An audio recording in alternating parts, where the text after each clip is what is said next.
morning. This class is for IGNOU BA students, first year. Selections from Indian Writing, Cultural Diversity, course code BEGC 132. Poem, Block 4, Unit 3. Poem, Neither a Shadow nor a Reflection. Before starting our notes, please note some points to remember. This poem is a love poem. It's a title, Neither a Shadow nor a Reflection. This poem was written by Nasim Shafai, a Kashmiri poet. It's a subject, the woman's love and dedication to her husband, and the man's attitude towards his beloved. And three important women in this poem you can see. First one, Lalla.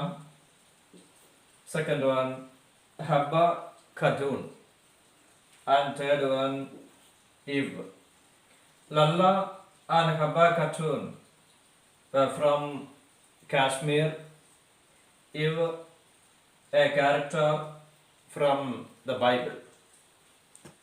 Expected questions.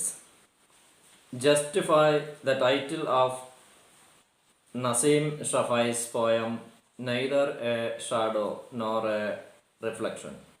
Or write down your own thoughts on what you feel is the subject of the poem, Neither a Shadow nor a Reflection. ഈ തരത്തിലുള്ള ചോദ്യങ്ങളാണ് പരീക്ഷയ്ക്ക് പ്രതീക്ഷിക്കാവുന്നത്. നസീം ഷഫായിയുടെ neither a shadow nor a reflection, അതിൻ്റെ title, അതിൻ്റെ പ്രാധാന്യം, അല്ലെങ്കിൽ അതാണ് ഉദ്ദേശിക്കുന്നത്. അതുപോലെ ഇതിൻ്റെ സബ്ജക്റ്റ് എന്താണ്, അതിനെക്കുറിച്ചാണ് എക്സ്പ്ലെയിൻ ചെയ്യേണ്ടത്. ഇനി ഇതിൻ്റെ നോട്ട്സിലേക്ക് കടക്കാം. Nasim Shafai is a contemporary Kashmiri poet. She was honored with Sahitya Akademi Award for her collection of poems, Neither a Shadow nor a Reflection. This poem was originally written in Kashmiri language. This is a love poem which is different from the other ones. In this poem, you hear the voice of a woman who loves her man with all her heart. സാധാരണ ഉള്ളവയിൽ നിന്നും വ്യത്യസ്തമായ ഒരു പ്രണയ കവിതയാണിത്. തൻ്റെ ഭർത്താവിനെ പൂർണ്ണ ഹൃദയത്തോടെ സ്നേഹിക്കുന്ന ഒരു സ്ത്രീയെയാണ് നിങ്ങൾക്ക് ഈ കവിതയിൽ കാണാൻ കഴിയുക. She tells us throughout the poem how she has dedicated her entire life, how she has devoted her life to caring for her husband in every possible way. തൻ്റെ ജീവിതം മുഴുവൻ ഭർത്താവിന് വേണ്ടി സമർപ്പിച്ചത് എങ്ങനെയെന്ന് അവൾ പറയുന്നു. whenever he needed her, she was there. And she always adjusted to his ways. ആവശ്യ നേരങ്ങളെല്ലാം അവൾ ഭർത്താവിൻ്റെ ഒപ്പം ഉണ്ടായിരുന്നു. അയാളുടെ രീതിയുമായി അവൾ എപ്പോഴും പൊരുത്തപ്പെട്ടിരുന്നു. However, എന്നിരുന്നാലും, the subject of this love poem is not only this woman's love and dedication to her man. The subject of this love poem is not only this woman's love and dedication to her man. ഈ സ്ത്രീയുടെ സ്നേഹവും സമർപ്പണവും മാത്രമല്ല ഈ പ്രണയ കവിതയുടെ വിഷയം. It also tells us the man's attitude, the husband's attitude towards his beloved, and how he returns her commitment and affection. തൻ്റെ ഭാര്യയോടുള്ള ഭർത്താവിൻ്റെ മനോഭാവം, അവളുടെ സ്നേഹത്തിന് അയാൾ എന്ത് തിരിച്ച് നൽകുന്നു, ഭർത്താവ് എന്ത് തിരിച്ച് നൽകുന്നു എന്നതുമാണ് ഇതിൻ്റെ പ്രതിപാദ്യ വിഷയം. The poem shows us the politics of love in a man's world where women end up doing whatever is needed to make their man's life comfortable and happy, while men take their woman for granted and gradually become indifferent towards them. Politics of love എന്ന് പറഞ്ഞാൽ സ്നേഹത്തിൻ്റെ പ്രത്യയ ശാസ്ത്രം. തൻ്റെ ഭർത്താവിൻ്റെ സുഖത്തിനും സന്തോഷത്തിനും വേണ്ടി ഒരു സ്ത്രീ തൻ്റെ ജീവിതം സമർപ്പിക്കുമ്പോൾ ആ സ്ത്രീ, ആ പുരുഷൻ ആദ്യം അതൊക്കെ ശരിയായ രീതിയിൽ എടുക്കുമെങ്കിലും പിന്നെ അവളോട് സ്നേഹമില്ലാത്ത രീതിയിൽ, നിർവികാരമായി സ്നേഹമില്ലാതെ പെരുമാറുന്നതാണ് അവരുടെ ലോകത്തെ, പുരുഷന്മാരുടെ ലോകത്തെ സ്നേഹത്തിൻ്റെ പ്രത്യയ ശാസ്ത്രം എന്ന് ഈ കവിത കാണിച്ചു തരുന്നു. The poet tells us in the opening words of the poem, as always, കവിത തുടങ്ങുന്നത് as always എന്ന വാക്കുകളോടെയാണ്. The poet tells us in the opening words of the poem, as always, that this one-sidedness in a man-woman relationship, this one-sidedness in a man-woman relationship is universal. It is to be found everywhere. ഈ കവിതയുടെ ആരംഭവാക്കുകൾ as always, എന്നത്തെയും പോലെ എന്നത് നമ്മോട് പറയുന്നത് സ്ത്രീ പുരുഷ ബന്ധത്തിലെ ഈ വൺ സൈഡഡ്നെസ് ലോകത്തിൽ എല്ലായിടത്തും നമുക്ക് കാണാൻ പറ്റുമെന്നാണ്. The poem tries to make us understand that both the men and the women can be equally happy if the man responds to a woman's love and care.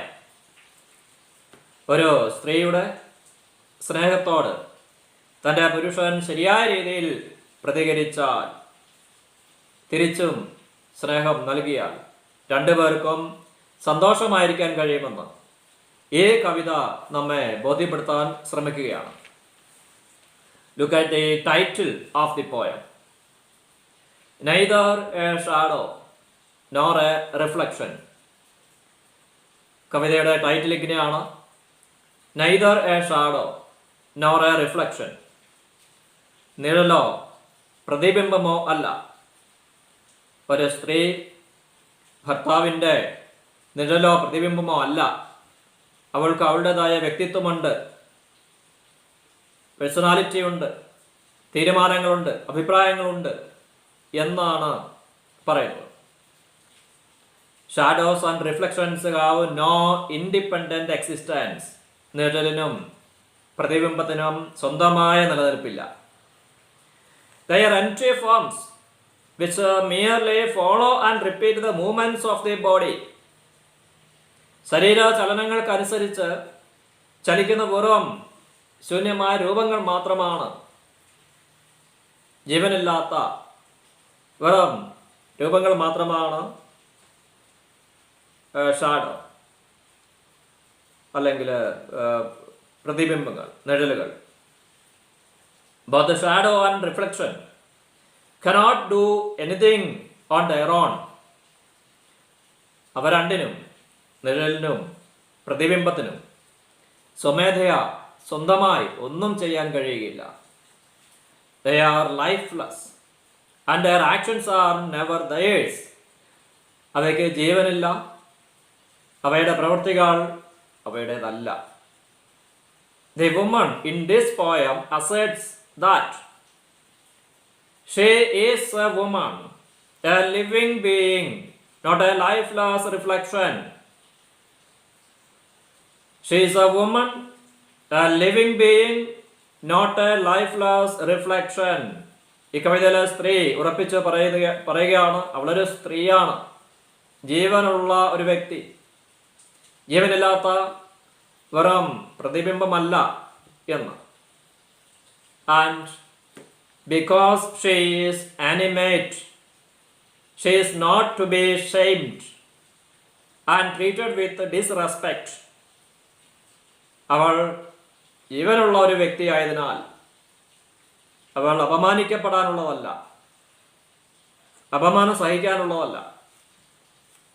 The poem is an assertion of a woman's self-respect, where she asks her man to be beside her.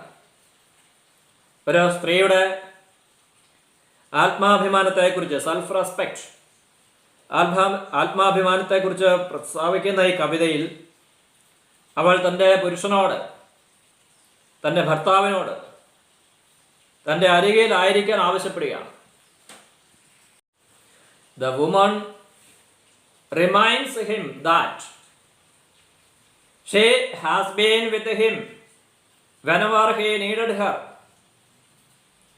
and that he should never ever abandon her, even when the patriarchal society tries to silence her. Patriarchal society എന്ന് പറഞ്ഞാൽ പുരുഷ മേധാവിത്വമുള്ള സമൂഹം. അദ്ദേഹത്തിന്, ഭർത്താവിന് ആവശ്യമുണ്ടായിരുന്നപ്പോഴെല്ലാം അവൾ അരികിലുണ്ടായിരുന്നു എന്നവൾ ഓർമ്മിപ്പിക്കുകയാണ്. അതുകൊണ്ട് പുരുഷ മേധാവിത്വമുള്ള സമൂഹം അവളെ നിശബ്ദയാക്കാൻ ശ്രമിക്കുമ്പോഴും അദ്ദേഹം അവളെ ഒരിക്കലും ഉപേക്ഷിക്കാൻ പാടില്ല എന്നവൾ ഓർമ്മപ്പെടുത്തുകയാണ്. When he does not treat her as a companion, a sense of worthlessness overcomes her. She is reduced to a musical instrument with broken strings that has neither beauty nor melody. അദ്ദേഹം അവളോട് ഒരു സ്നേഹിതയോട് എന്ന പോലെ പെരുമാറാതിരിക്കുമ്പോൾ, ഒരു സുഹൃത്തിനോടെന്ന പോലെ, ഒരു companion എന്ന രീതിയിൽ പെരുമാറാതിരിക്കുമ്പോൾ ഒരുതരം അർഹതയില്ലായ്മ, ആ ഒരു ബോധം അവളെ കീഴടക്കുകയാണ്. സൗന്ദര്യമോ സംഗീതമോ ഇല്ലാത്ത കമ്പി പൊട്ടിയ വീണ പോലെ അവൾ സ്വയം ചെറുതാകുന്നത് പോലെ അവൾക്ക് തോന്നുകയാണ്. The man-woman relationship is a social phenomenon created by tradition and patriarchy. But it is natural that men will feel guilt and seek forgiveness, which the female voice in the poem says, "Realize your fault. I shall be assured that you realized. I am neither a shadow nor a reflection. Realize your fault. I shall be assured that you realized. I am neither a shadow nor a reflection." പാരമ്പര്യവും പുരുഷ മേധാവിത്വവും സമൂഹവും കൂടി സൃഷ്ടിച്ച സാമൂഹ്യ പ്രതിഭാസമാണ് social phenomenon. സ്ത്രീ പുരുഷ ബന്ധം, മാൻ വുമൻ റിലേഷൻഷിപ്പ്. എന്നാൽ പുരുഷന്മാർക്ക് കുറ്റബോധം തോന്നുകയും മാപ്പ് ചോദിക്കുകയും ചെയ്യുന്നത് സ്വാഭാവികമാണ്. ഈ കവിതയിലെ സ്ത്രീ ശബ്ദം പറയുന്നു, നിങ്ങളുടെ തെറ്റ് മനസ്സിലാക്കുക. Realise your fault. എനിക്കുറപ്പാണ് നിങ്ങളത് മനസ്സിലാക്കും. ഞാനൊരു നിഴലോ പ്രതിബിംബമോ അല്ല. I am neither a shadow nor a reflection. Lalla, Habba Khadun and Eve, the much celebrated women in the poem, were not only dedicated to their men but had strong identities of their own. They had strong individuality and faith in the power of love. ഈ കവിതയിൽ ഏറെ പ്രശംസിക്കപ്പെടുന്ന 3 സ്ത്രീകൾ, Lalla, ഹബ്ബ ഖദൂൻ, eve അഥവാ ഹവ്വ എന്നിവർ അവരുടെ ജീവിതം തങ്ങളുടെ ഭർത്താക്കന്മാർക്ക് സമർപ്പിച്ചു എന്ന് മാത്രമല്ല, അവർക്ക് സ്വന്തമായ വ്യക്തിത്വമുണ്ടായിരുന്നു, സ്വന്തമായ തീരുമാനങ്ങളുണ്ടായിരുന്നു, സ്വന്തമായ അഭിപ്രായങ്ങളുണ്ടായിരുന്നു. അവർക്ക് സ്നേഹത്തിൻ്റെ ശക്തിയിൽ വിശ്വാസമുണ്ടായിരുന്നു. Lalla and ഹബ്ബ ഖദൂൻ where from Kashmir. ലല്ലയും ഹബ്ബ ഖദൂനും കാശ്മീരിൽ നിന്നുള്ളവരാണ്. Lalla lived in the 14th century and Habba Khadun lived in the 17th century. Lalla 14-ാം നൂറ്റാണ്ടിലും ഹബ്ബ ഖദൂൻ 17-ാം നൂറ്റാണ്ടിലും ജീവിച്ചിരുന്ന സ്ത്രീകളാണ്. Both were married when they were just 12 or 13. കഷ്ടിച്ച് 12 വയസ്സോ 13 വയസ്സോ ഉള്ളപ്പോൾ അവർ രണ്ടുപേരും വിവാഹിതരായി. Their husbands and in-laws treated them badly. അവരുടെ ഭർത്താക്കന്മാരും കുടുംബവും അവരോട് ക്രൂരമായി പെരുമാറി. Lalla became an ascetic. Lalla വിവാഹ ജീവിതം ഉപേക്ഷിച്ച് ഒരു സന്യാസിനിയായി തീർന്നു. She raised her voice against the wrongs committed by the ruling Brahminical classes. ബ്രാഹ്മണാധികാരികൾ ചെയ്യുന്ന തെറ്റുകൾക്കെതിരെ അവൾ ശബ്ദമുയർത്തി.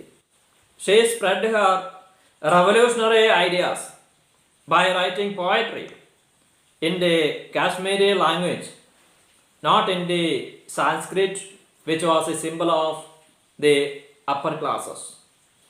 അവളുടെ വിപ്ലവകരമായ ആശയങ്ങൾ പ്രചരിപ്പിക്കുന്നതിന് അവൾ കവിതകൾ എഴുതിയത് കാശ്മീരി ഭാഷയിലാണ്. ആഢ്യവർഗത്തിൻ്റെ പ്രതീകമായ സംസ്കൃതത്തിലല്ല.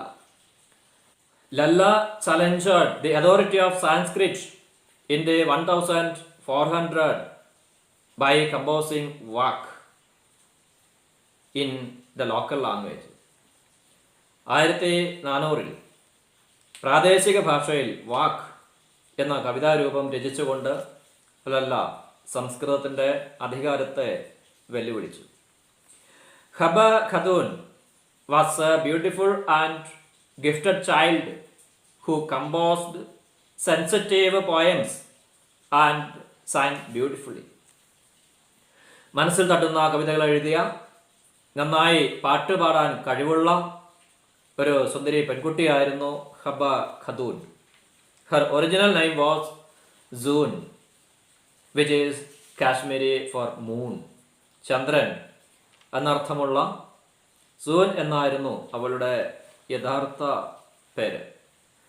Har exceptional beauty attracted Yusuf Shah Chak, who became her second husband and went on to be the last independent ruler of Kashmir during the Mughal era.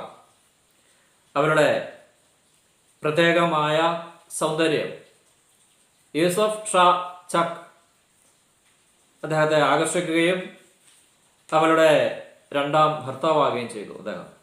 തുടർന്ന് മുഗൾ കാലഘട്ടത്തിലെ കാശ്മീരിൻ്റെ അവസാനത്തെ സ്വതന്ത്ര ഭരണാധികാരിയായി തീർന്നു അദ്ദേഹം. It is believed that Zoon was his inspiration. അദ്ദേഹത്തിന് പ്രചോദനമായത് സൂൻ അഥവാ ഹബ ഖദൂൻ ആയിരുന്നെന്ന് കരുതപ്പെടുന്നു. She was widowed following a long tragic separation from him when he did not listen to her advice not to accept the Mughal Emperor Akbar's invitation to visit Delhi. Akbar imprisoned Yusuf Shah till he died. അവരുടെ ഉപദേശം കേൾക്കാതെ മുഗൾ ചക്രവർത്തി അക്ബറിൻ്റെ ക്ഷണം സ്വീകരിച്ച് ഡൽഹിയിലെത്തിയ യൂസഫ് ഷായെ അക്ബർ ചക്രവർത്തി മരണം വരെ തടവിലാക്കി. അങ്ങനെ വളരെ കാലത്തെ വേദനാകരമായ വിരഹത്തിന് ശേഷം ഹബ ഖദൂൻ വിധവയായി തീർന്നു. ഹബ ഖദൂൻ was so heartbroken that she left her home, wandering from place to place, composing and singing sad songs. ഹൃദയം തകർന്ന ഹബ ഖദൂൻ ദുഃഖഗാനങ്ങൾ രചിക്കുകയും പാടുകയും ചെയ്തുകൊണ്ട് വീട് വിട്ടിറങ്ങി നാടുതോറും അലഞ്ഞു. ഹബ ഖദൂൻ was the last queen of Kashmir who gave excellent advice to the king. രാജാവിന് ശ്രേഷ്ഠമായ ഉപദേശങ്ങൾ നൽകിയ കാശ്മീരിലെ അവസാനത്തെ രാജ്ഞിയായിരുന്നു ഹബ ഖദൂൻ. She was also an accomplished poet who composed Lol, the first ever Kashmiri lyrics. കാശ്മീരിലെ ആദ്യത്തെ പ്രത്യേകമായ പദ്യരൂപമായ ലോൾ രചിച്ച കവിയായിരുന്നു അവൾ. Lalla and ഹബ ഖദൂൻ were women whose love life was not all smooth. They were strong and creative individuals who composed outstanding poetry which helped the local Kashmiri language and made people aware of social evils and the necessity of a just attitude towards women. വിവാഹ ജീവിതം ഒട്ടും സുഖകരം അല്ലാതിരുന്ന രണ്ട് സ്ത്രീകളാണ് ലല്ലയും ഹബ ഖദൂനും. മികച്ച കവിതകൾ എഴുതിയ ശക്തരായ കഴിവുള്ള വ്യക്തികളാണവർ. സ്ത്രീകളോടുള്ള മനോഭാവം നീതിപൂർവമായിരിക്കണമെന്നും സാമൂഹിക തിന്മകളെ എതിർക്കണമെന്നും ജനങ്ങളെ ബോധവൽക്കരിക്കാൻ ഈ കവിതകൾ സഹായിച്ചു. Eve was a companion to God's first human creation, Adam. ദൈവം ആദ്യം സൃഷ്ടിച്ച മനുഷ്യനായ ആദമിൻ്റെ ഭാര്യയായിരുന്നു ഈവ് അഥവാ ഹവ്വ. she took a bold decision to eat the forbidden fruit of paradise, because of which she and Adam were thrown out of paradise to earth. പരദീസയിലെ വിലക്കപ്പെട്ട പഴം തിന്നാൻ തീരുമാനിക്കുകയും അതേ തുടർന്ന് അവർ രണ്ടുപേരും പരദീസയിൽ നിന്ന് ഭൂമിയിലേക്ക് പുറന്തള്ളപ്പെടുകയും ചെയ്തു. Neither a shadow nor a reflection is an assertion of every woman's right to be like Krishna and behave as the situation requires for a woman is thinking and feeling person, not just a lifeless image. സ്ത്രീ എന്നത് ജീവനില്ലാത്ത വെറും പ്രതിബിംബമല്ല, ചിന്തയും വികാരവുമുള്ള ഒരു വ്യക്തിയുമാണ്. കൃഷ്ണനെ പോലെ സാഹചര്യങ്ങൾക്കനുസരിച്ച വേഷങ്ങൾ സ്വീകരിക്കാനുള്ള അവകാശം അവൾക്കുമുണ്ട് എന്ന് ഊന്നിപ്പറയുകയാണ് ഈ കവിത. All the three women are exemplary because they inspire other women never accept defeat, to be courageous and to contribute to the betterment of society. ഈ മൂന്ന് സ്ത്രീകളും അനുകരണീയരാണ്. സമൂഹത്തിൻ്റെ നന്മയ്ക്കായി പ്രവർത്തിക്കാനും ധീരരായിരിക്കാനും പരാജയം സമ്മതിക്കാതിരിക്കാനും അവർ മറ്റു സ്ത്രീകളെ പ്രചോദിപ്പിക്കുന്നു. The poem tells us that a woman has enormous patience and courage, because of which she is able to take care of her husband and also fight for him in adversity. The poem gives us examples of courageous and strong women who were taken for granted and exploited, but who refused to take this unjust treatment silently. ഒരു സ്ത്രീക്ക് വളരെയധികം ക്ഷമയും ധൈര്യവുമുണ്ട്. ആയതിനാൽ അവൾ തൻ്റെ ഭർത്താവിനോട് കരുതലുള്ളവളായിരിക്കുകയും വിഷമഘട്ടങ്ങളിൽ അദ്ദേഹത്തിന് വേണ്ടി പടപൊരുതുകയും ചെയ്യും എന്ന് ഈ കവിത പറയുന്നു.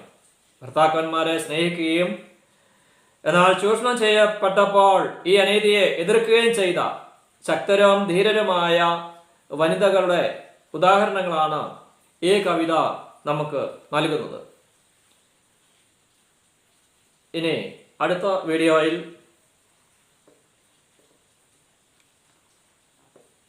ഈ യൂണിറ്റിലെ തന്നെ മറ്റൊരു കവിത solitude for the girl child നിങ്ങൾക്ക് കാണാവുന്നതാണ്. ഈ വീഡിയോ നിങ്ങൾ സബ്സ്ക്രൈബ് ചെയ്യുക ഇനിയുള്ള എപ്പിസോഡുകൾ ലഭിക്കുന്നതിന് വേണ്ടി. Have A nice day. God bless you.